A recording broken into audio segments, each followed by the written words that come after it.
Hi guys, welcome back to Radiology Short Cases.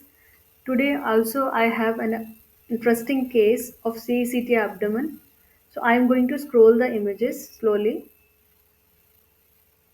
So what we see here, there is a wedge-shaped hypodensity within the mid part of the splenic parenchyma. It is abutting the capsule and there is some perisplenic fluid adjacent to it.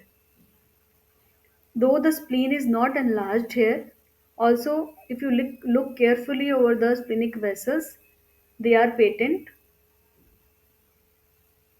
Let's see the same findings on coronal images.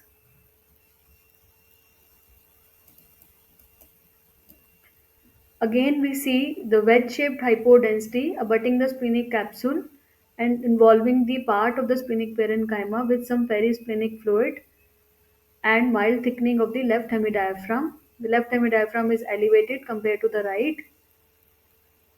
There is no bony involvement, no osseous fracture or any erosion is present. This density has a straight margin which differs it from the splenic mass because mass usually has a rounded or oval configuration. So this is a quite a specific sign that straight margins are quite diagnostic. So the diagnosis here is splenic infarct. So this is a classical case of splenic infarct. Splenic infarct in this case is most likely because of the emboli because in elderly patient the most common cause is embolism.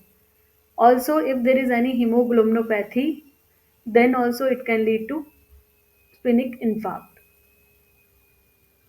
It can be global or segmental. In our case it was segmental infarct. I hope you liked the case. Thank you.